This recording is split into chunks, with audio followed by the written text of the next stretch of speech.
What was he writing at that time? Funnily enough, I don't know if you listen to Mr. Love Pants. I haven't got it. I wish I had. I haven't. Yeah. No.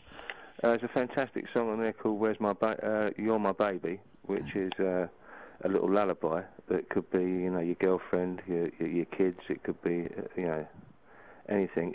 Ian mellowed a lot, towards the end, and he was capable of writing, very beautiful things. Yeah. You say mellowed then. What was he like before? Was never really, you could never really guarantee him on being mellow, but I would say overall he calmed down quite a bit. Well, he was a handful, Was he? Yeah, he could be a handful. What did he get up to then? Well, if he needed something, he didn't have a great deal of patience. Right. Because it took a lot of effort. If he couldn't reach it, and it's something had to be got. It had to be got like now. Right. And well, if things didn't turn up, then he used to shout and holler. Okay. Especially riders, One of the things, two of the things on our rider was a bottle of brandy. Yeah. And olives, right? Okay, interesting mix.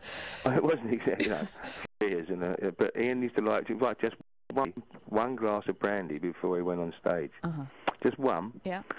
And he used to like something to wind him up before a gig. So if we got to a gig and the brandy weren't there or the olives weren't there, then he'd start to ruck.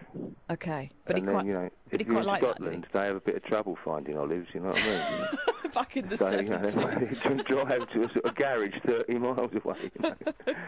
And if the brandy was 3 bridges instead of Martel, there'd be another ruck. They'd have to go and get another one. But that's fair enough. I mean, I used to do that. I used to provide people's riders in dressing rooms, and it's important. That's the point of a rider, isn't it? Yeah, you know what you need. God is in the detail. It's absolutely.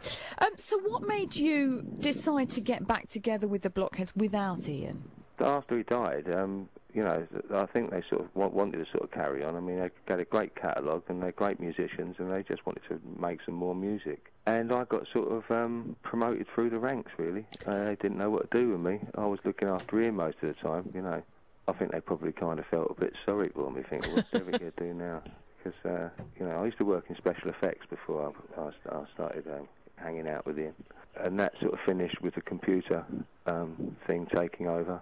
A lot of computer-generated stuff instead of the stuff my model making and stuff. So, I was at a loose end, and I guess they kind of felt sorry for me, and they thought, well, he sounds a bit like Ian. Right. In the vernacular, as it were, in the Cockney, semi-Cockney London vibe. So they said, well, you better do a couple. And, and I started just doing a few and shaking a few bits and pieces.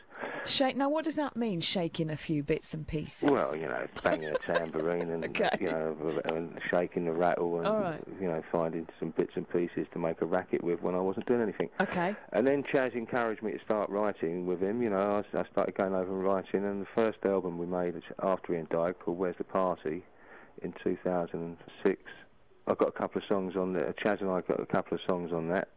Johnny and Mickey and some stuff we had over from Ian. This is Chaz Jankel, who's pianist and guitarist with the Blockheads. And who wrote all those fantastic songs with Ian.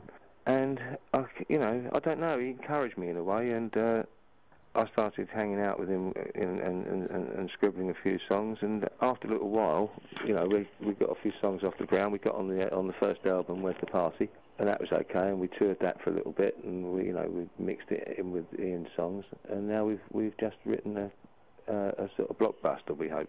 Oh, okay.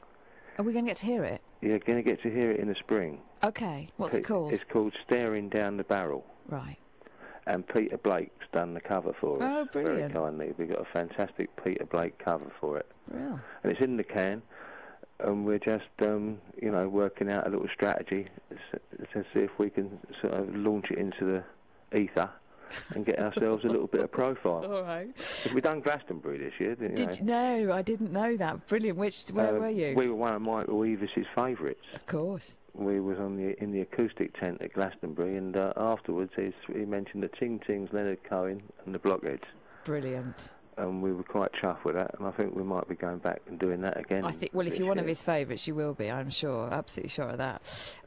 He's a great guy, isn't he? Yeah, he's really nice. Yeah, he's lovely. So you're touring then at the minute, part of your birthday celebrations? Yes. Birthday, which birthday? Well, it's sort of 30th. Okay, it's quite a major one, isn't it? Yeah.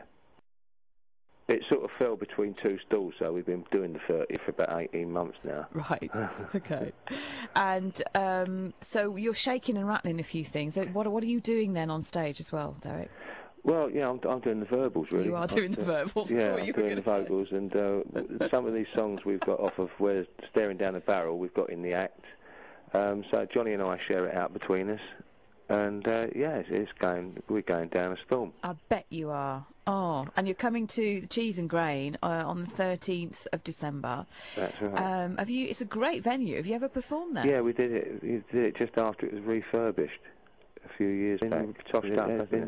It's just a good venue to play. It really is. People really enjoy playing there. Are you going to be able to make it along? I might have to just come along, I think, quite frankly. It's a sort of good Christmas gig. Yeah, I was a massive fan, as I say, back in the day. Hate that phrase, don't you? Back in the day. Back in the day. Well, it's sort of back in the day. I'm sort of doing it from the other way round, I mean, you get your young kids now just striving to do their gig, but I've started from the other end of the bracket, Yeah. And I've been working my way backwards.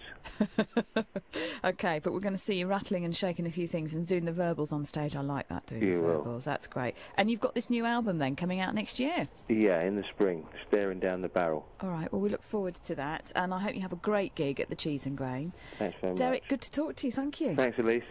And that's on the 13th of December. I love it when he says it's all the Cheese and Grain's been all toshed up, isn't it? Here's Duff.